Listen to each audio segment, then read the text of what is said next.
Então, pessoal, esse é um assunto bastante interessante, né, que trata do oligopólio e de algumas estratégias que as empresas adotam, inclusive da teoria de jogos. A gente vai ver um pouquinho sobre isso hoje, para encerrar nosso conteúdo. Então, para entender sobre o oligopólio, primeiro a gente tem que compreender um pouco sobre como que é a concentração de mercado, o que é, como que ela é mensurada, né? E a concentração do mercado, ela é dada pela relação de concentração nesse mercado, que é justamente o percentual da produção total do mercado, que é abastecido, por exemplo, pelas 4 maiores empresas. Quanto maior for essa relação de concentração, menor vai ser a concorrência. Então, a gente vai entender o oligopólio, né? É uma estrutura de mercado que tem altas taxas de concentração.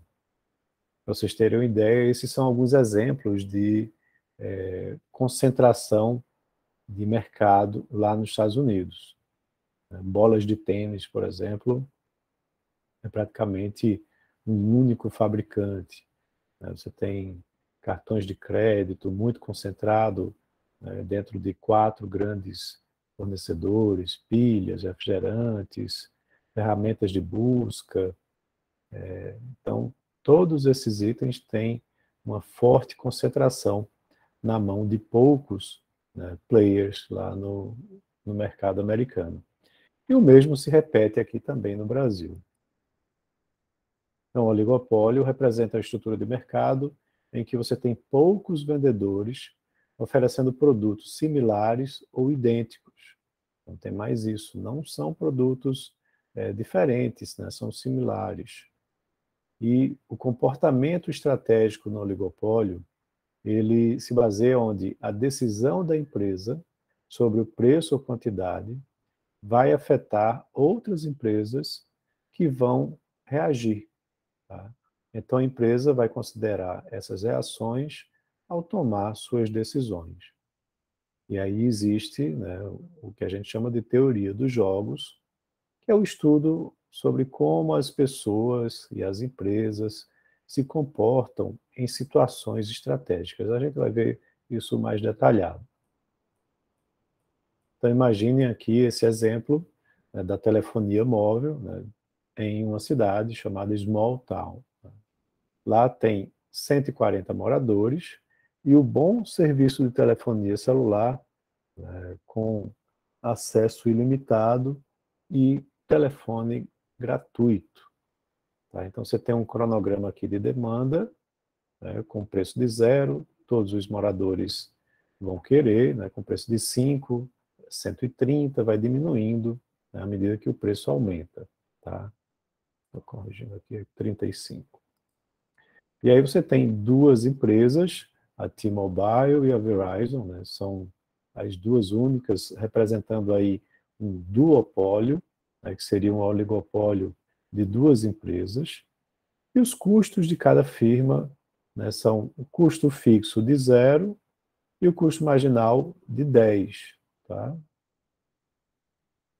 Então, nesse exemplo de duopólio, essas 2 colunas a gente já viu no slide anterior, onde agora temos a receita, né, onde ela é um produto pelo outro aqui, ela vai aumentando, e o custo, né, ele vai diminuindo, né, com um lucro que inicialmente é negativo, tá? Mas que depois ele vai diminuindo, se torna 0, e depois entra no campo positivo, atingindo seu máximo em 1.800. Né? Então, no resultado competitivo, você tem que preço é igual a custo marginal, que é igual a 10, a quantidade de usuários vai ser de 120, com um lucro econômico, né, não contábil, um lucro econômico de 0. Já no resultado de monopólio, o preço vai ser de 40, com uma quantidade de 60 usuários, tá? E um lucro de 1.800. Né? Tudo isso a gente já viu na aula anterior, quando a gente estava falando de monopólio, né? Como que chega nesse valor. Tá? Só que aí agora você, entre o resultado, né, de concorrência perfeita e o resultado de monopólio, que seria somente um operador, você na realidade vai ter uma situação onde existem duas empresas. E aí essas duas empresas, elas podem adotar algumas estratégias, né, para exercer esse duopólio.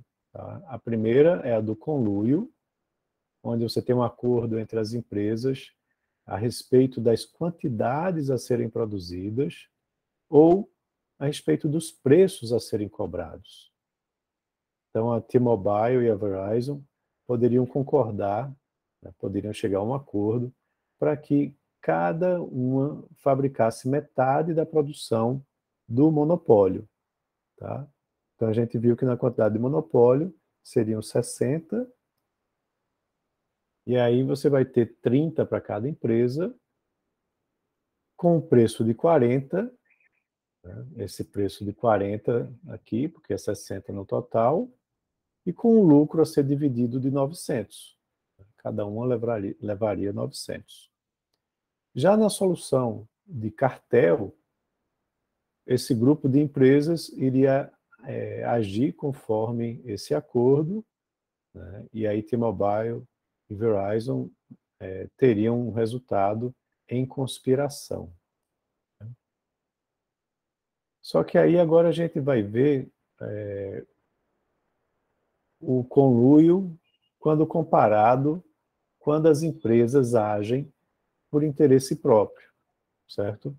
Então, o resultado do duopólio com o conluio, a gente viu que cada empresa pode produzir 30, ganhando um lucro de 900. E se a T-Mobile rejeitar esse acordo e dizer, eu acordei com ele com a Verizon, que eu ia produzir somente 30, mas eu vou produzir 40. Né? O que é que vai acontecer com o mercado e com os lucros dela?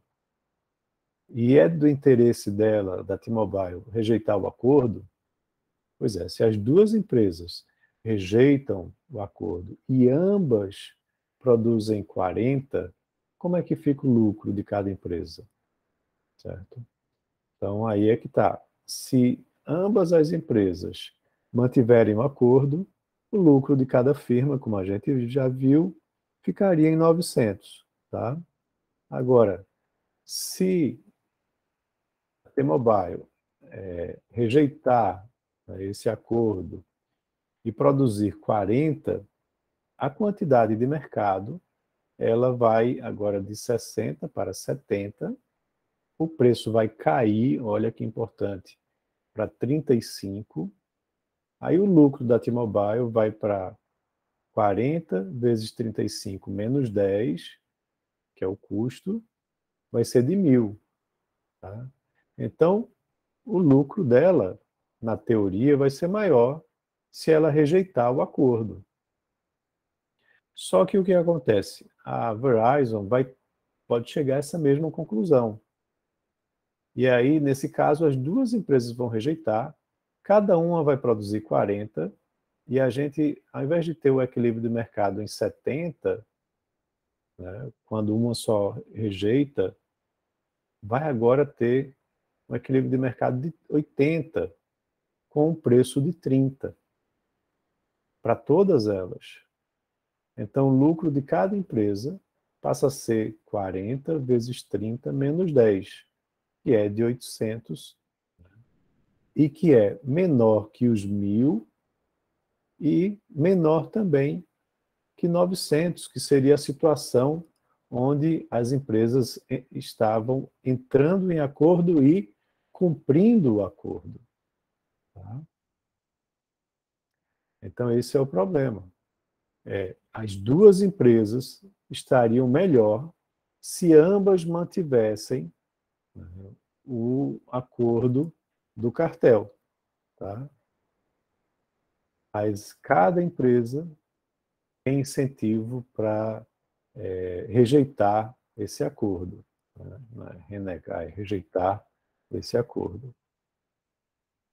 Qual é a lição que a gente tira disso?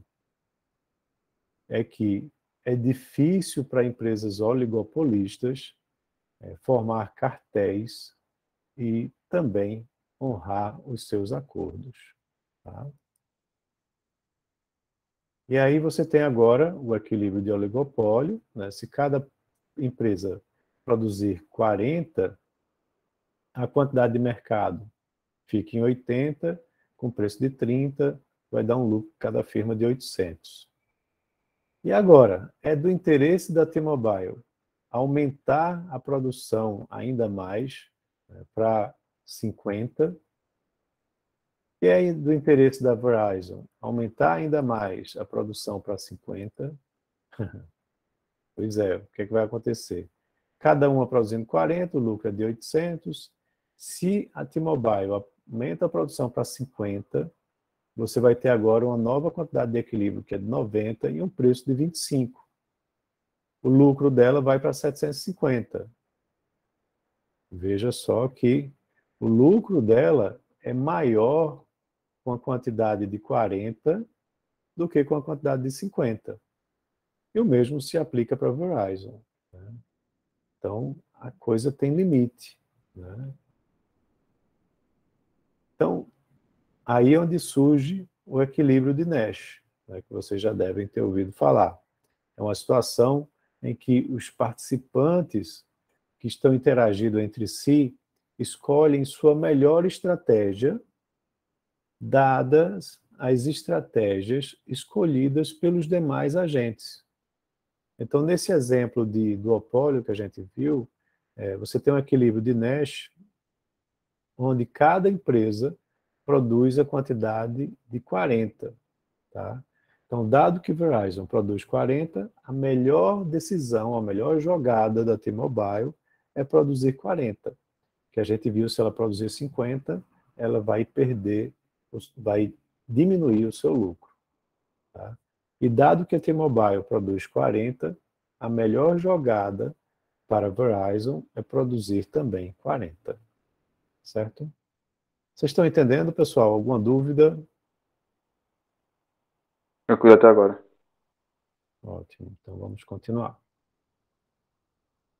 Então, comparando esses resultados, né, quando as empresas em um oligopólio escolhem individualmente uma produção que maximiza o lucro, a quantidade de oligopólio vai ser maior que a quantidade de monopólio, mas vai ser menor que a quantidade de concorrência. Né? Que foi aquela tabela lá no início que a gente viu entre os intervalos de concorrência, de monopólio, a quantidade de oligopólio vai ficar no intervalo entre um e outro. O preço do oligopólio também, ele vai ser maior que esse da concorrência perfeita e vai ser menor, né, que o do monopólio. É um preço intermediário. E esse aumento da produção que a gente viu também, quando eles não cumprem com o acordo, né, tem aí alguns impactos sobre os lucros da empresa. Vai ter um efeito quantidade, né? Ou seja, se o preço é maior que o custo marginal, ao aumentar a produção, você aumenta o lucro. A gente viu isso. Mas tem também um efeito preço. Aumentar a produção aumenta a quantidade de mercado, né, a quantidade de equilíbrio do mercado, que por sua vez reduz o preço. E aí vai reduzir o lucro que você obtém com todas as unidades vendidas. Então, são efeitos em direções opostas. Então, se o efeito quantidade, o efeito produção, for maior do que o efeito preço, aí a empresa aumenta a sua produção. Se o efeito preço for maior que o efeito quantidade, o efeito produção, aí acontece o contrário, a empresa reduz a sua produção, tá? Porque não vale a pena. Então, conforme o número de empresas no mercado vai aumentando, como é que fica o tamanho desse oligopólio? Tá? Você aumentando o número de empresas, o efeito preço vai ficando menor. E o oligopólio vai parecer cada vez mais um mercado competitivo, ele vai na direção do mercado competitivo. E aí o preço começa a ficar próximo do custo marginal e a quantidade de mercado de equilíbrio vai se aproximar também à quantidade socialmente eficiente que acontece na concorrência perfeita. Tá? E aí é uma coisa bastante interessante, que é um benefício importante do comércio internacional. O comércio aumenta o número de empresas concorrentes, que vai aumentar a quantidade e fazendo com que o preço se direcione cada vez mais para o custo marginal. Não é para a margem de custo, é para o custo marginal.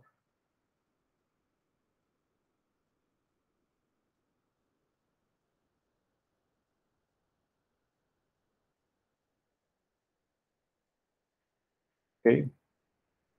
Alguma dúvida?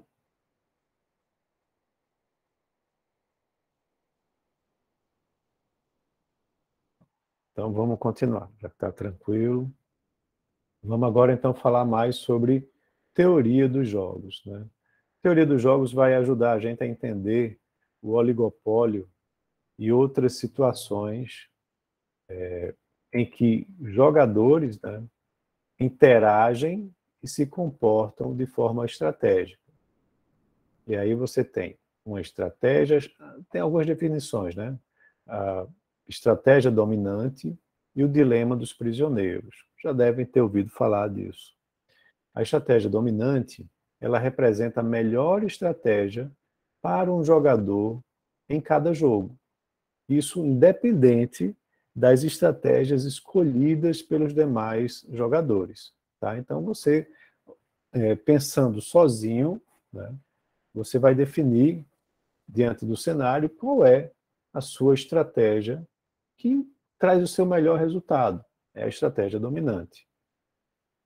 E existe também o chamado dilema dos prisioneiros, onde um jogo onde dois prisioneiros vão interagir e vão nos ilustrar como é difícil manter a cooperação, mesmo quando essa cooperação ela é mutuamente benéfica. Então imagina aí, né, que a polícia pegou Bonnie e Clyde, né, que são a dupla, né, o casal de assaltantes de bancos, só que eles só têm provas suficientes para prender cada um por um ano. Né?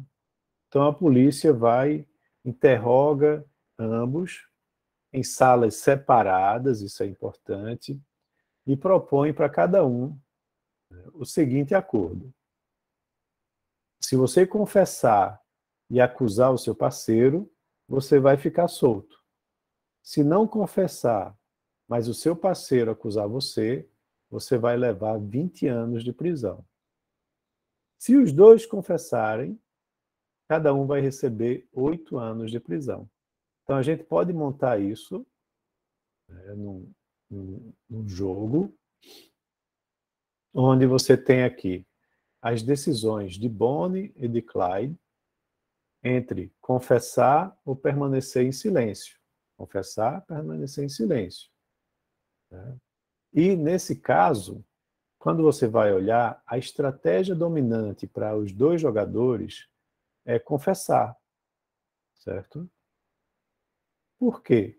Se você não confessa, permanece em silêncio, e o outro confessa, você pode levar 20 anos de cadeia. Tá? E se você confessar e o outro não confessar, você é liberado. E se você confessar e o outro também confessar, você leva 8 anos de prisão. Tá? Então é aquela coisa, a estratégia dominante vai ser confessar. Permanecer em silêncio pode te dar um grande problema. Né? Você só não vai levar um grande problema e vai ficar somente 1 ano de prisão se a outra pessoa também não confessar. E aí, qual é o equilíbrio de Nash? Né? É o melhor cenário, né, levando em consideração a estratégia do outro, onde ambos confessam. Bonnie e Clyde terminam confessando. Certo? Alguma dúvida, pessoal?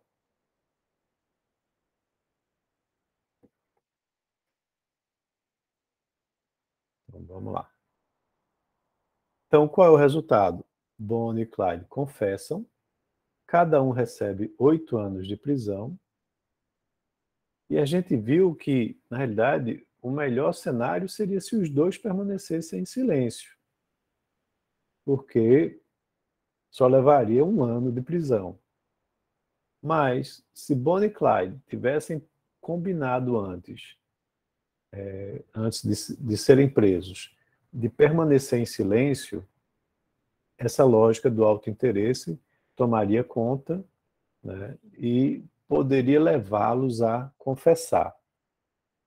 Porque aí você fica sem saber, será que está sendo torturado? O que é que está acontecendo? Né? E aí você termina sendo levado a confessar. Tá? Então, os oligopólios, eles são estudados também nesses dilemas de prisioneiros. Né? Quando eles formam um cartel, né, na esperança de alcançar um resultado de monopólio, eles terminam agindo como jogadores num dilema de prisioneiros. Tá? Então, naquele exemplo anterior que a gente viu, as duas empresas são duopolistas lá em Esmaltal, e o resultado do cartel vai maximizar os lucros. Cada empresa se comprometeria a fornecer, né, 30, né, ou servir 30 clientes. Então vamos ver como é que fica a matriz de compensação. Aí você tem as duas empresas, a quantidade de 30, né, para atingir o monopólio, dividindo o lucro entre si, 900 e 900. E as duas empresas podem ter, né, uma estratégia de rejeitar esse acordo, procurando obter um lucro maior. Né? Porque se elas fornecem 40 e a outra continua fornecendo 30, elas têm um lucro maior. Então, há um incentivo, né, para cada empresa em quebrar esse acordo com a expectativa de receber um lucro maior. Só que o outro também tem essa estratégia, ou tem esse incentivo. Aí o que é que acontece? Ambos fazem isso, e aí ao fazerem isso, né, eles vão ter, na realidade, um lucro menor, de 800 ao invés de 900, mas essa termina sendo a estratégia dominante, porque o incentivo para você aumentar a quantidade é visualizado pela empresa. Ok? Então vamos continuar aqui. Então você tem agora um outro exemplo. Você tem aí 2 jogadores, American Airlines e United Airlines, onde eles podem escolher por baixar as tarifas em 50% ou deixar as tarifas como estão. Tá? Se as duas empresas aéreas baixam as tarifas, o lucro de cada empresa aérea fica em 400 milhões. Se nenhuma das duas empresas baixar as tarifas, o lucro de cada empresa é de 600. Se uma das empresas baixar as tarifas, seu lucro fica em 800 e o lucro da outra empresa é de 200.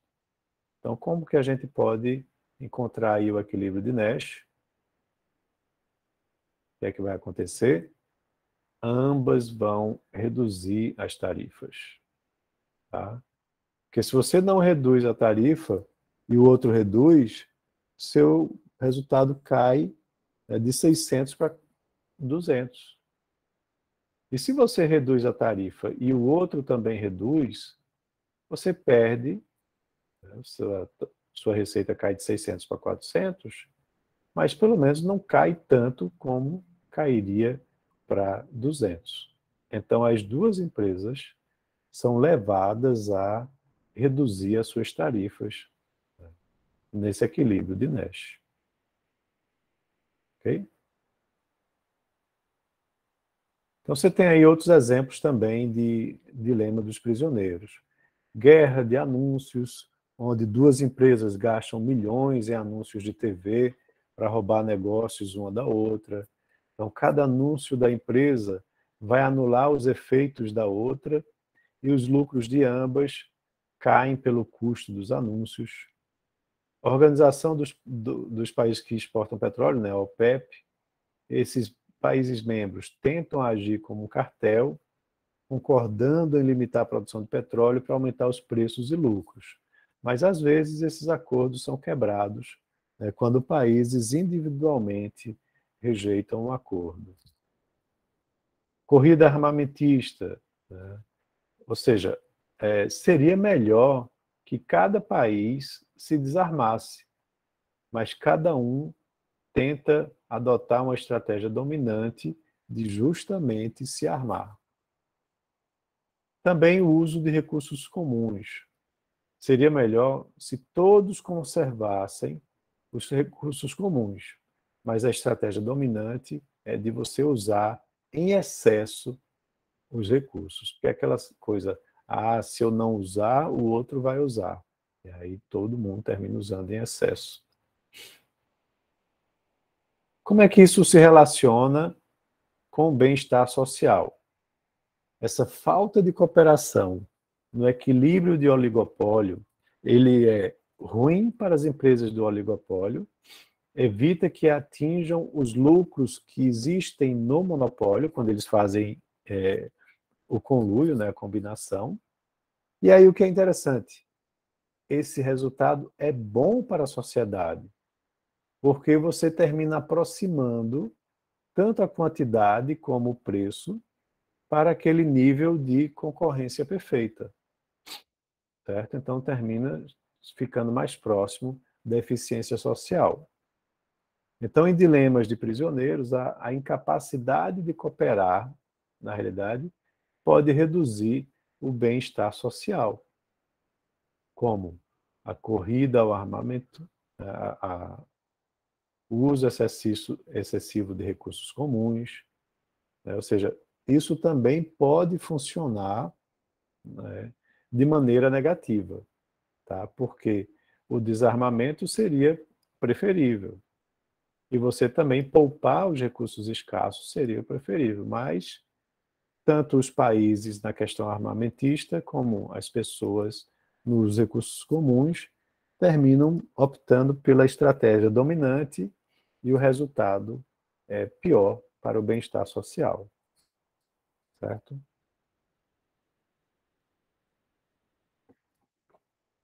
Então vamos dar continuidade aqui. Vocês estão calados, se tiverem alguma dúvida, perguntem ou comentem, tá certo?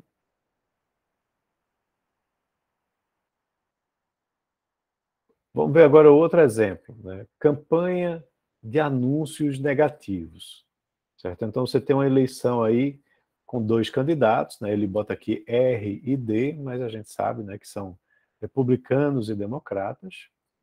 E aí, se o republicano publicar um anúncio negativo atacando o democrata, 3.000 pessoas a menos votarão no democrata. E 1.000 dessas pessoas votarão no republicano. O resto vai se abster, né, da votação. Se o democrata publicar um anúncio negativo atacando o republicano vai perder 3.000 votos, o democrata vai ganhar 1.000 e 2.000 também vão se abster. Então, republicanos e democratas, eles concordam, né, em interromper os anúncios de ataque. Será que eles vão cumprir o acordo? Vamos ver aqui no nosso exemplo. Tá? Então, qual é a estratégia dominante de cada candidato? É trair o seu concorrente no acordo que foi feito entre eles dois. Tá? Por quê? Porque se, no caso aqui do democrata, ele não publicar anúncios que ataquem com o republicano, ou seja, se ele cooperar, ou ele vai ter nenhum voto perdido ou ganho, ou ele pode perder 3.000 votos, caso o outro publique anúncios. Né? O ideal seria que nenhum dos dois publicassem anúncios de ataque, ou seja, que eles cooperassem. Mas eles vão olhar assim e vão dizer, se eu honrar com esse acordo, eu vou me dar mal. Tanto democrata como republicano. Então, o que é que vai acontecer? Os dois vão publicar anúncios e o resultado vai ser esse, onde ambos vão perder 2.000 votos, né? Porque você vai ter aí pessoas desistindo de votar. Tá? Até porque lá nos Estados Unidos o voto não é obrigatório. Então, esse é o equilíbrio de Nash. Ambos os candidatos publicam anúncios atacando um ao outro, né? E aí, o efeito sobre o resultado da eleição? Nenhum. Né? Porque os anúncios de um lado e do outro vão anular entre si. Né? E qual é o efeito sobre a sociedade? É positivo ou negativo? É um efeito negativo, porque você vai ter um menor número de eleitores, uma, uma menor apatia, não é maior apatia, não, uma menor apatia ou uma maior rejeição sobre a política. Aliás, é uma maior apatia mesmo, né? E menos pesquisas, né, do eleitor sobre as ações dos políticos que são eleitos, tá certo? Então, essas políticas de ataques, né, que a gente vê inclusive aqui no Brasil, são muito ruins porque afastam os eleitores e eles demandam menos, né, já que eles estão simplesmente se afastando. E aí vem uma outra coisa importante, né? Por que é que as pessoas às vezes cooperam entre si? Tá?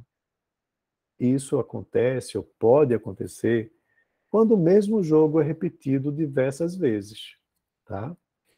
E aí você tem duas estratégias que podem levar a essa cooperação. Ou seja, a primeira, se o seu concorrente rejeitar em uma rodada, você rejeita em todas as rodadas subsequentes. Né? Ou também o chamado olho por olho, onde o que quer que o seu concorrente faça em uma rodada, se ele rejeitar ou cooperar, você vai imitar ele na rodada seguinte. Né? Aquela história realmente do olho por olho. Ah, ele fez isso, então eu vou fazer também. E aí? Para analisar isso, a gente tem que recapitular um pouco um dos 10 princípios que a gente viu lá atrás, onde os governos podem, às vezes, melhorar os resultados do mercado. Então, em oligopólios, a produção ela é muito baixa, próximo de monopólio, e os preços são muito altos.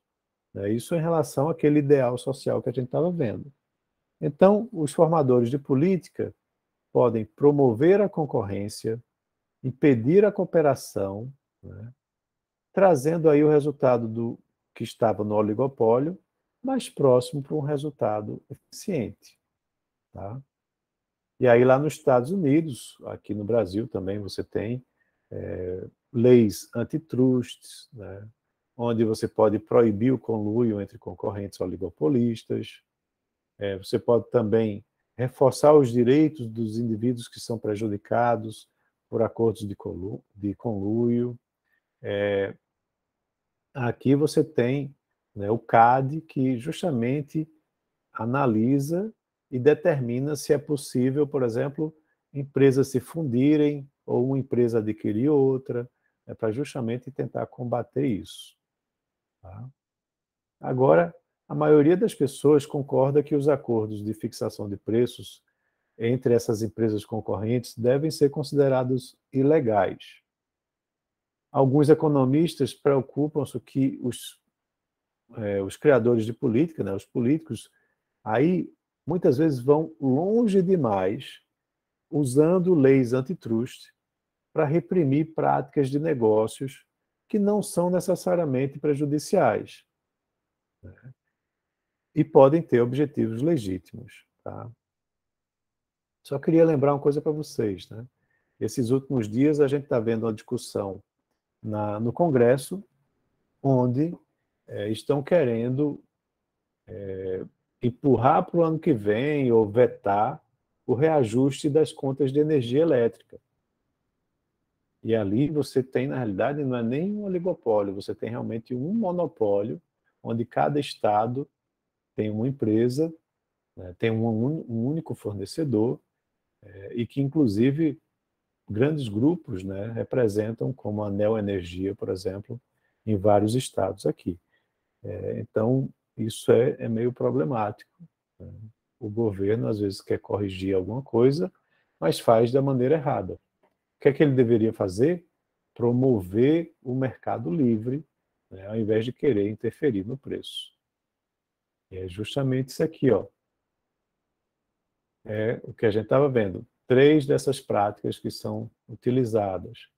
Primeiro, fixação de preço de revenda, né, no chamado comércio justo, entre aspas. Então, vai acontecer quando um fabricante impõe limites mais baixos sobre os preços que os varejistas podem cobrar. Isso é contraditório porque pode reduzir a concorrência no varejo. Só que o poder de mercado do fabricante será apenas no atacado. Né? Os fabricantes não ganham em restringir a concorrência no varejo.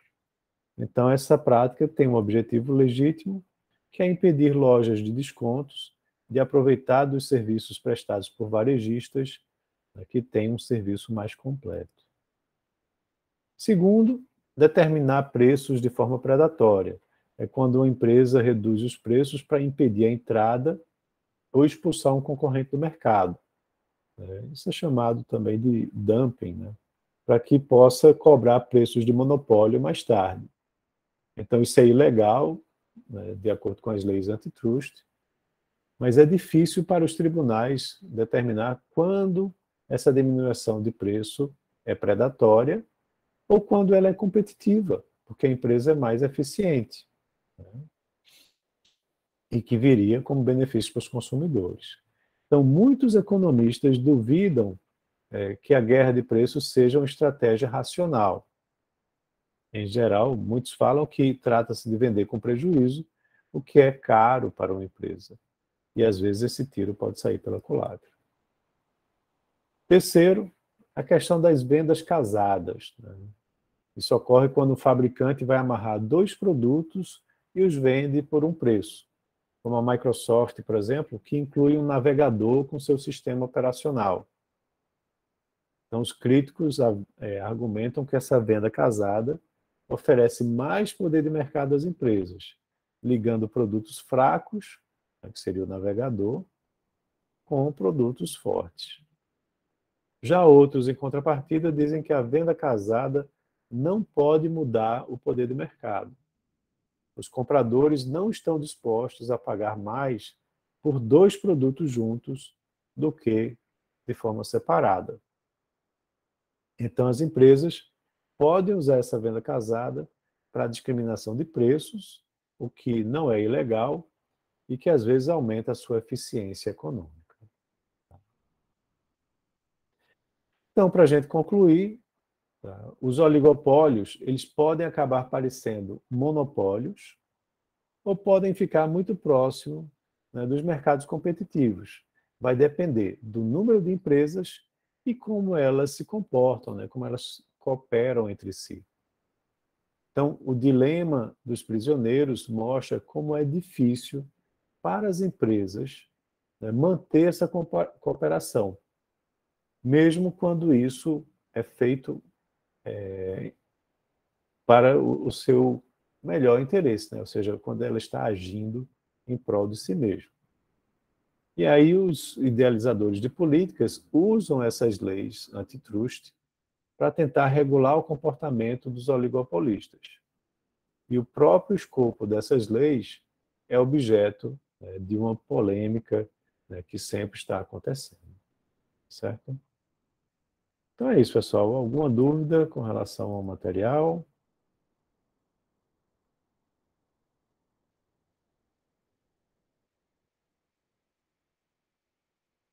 Não, professor, acho que está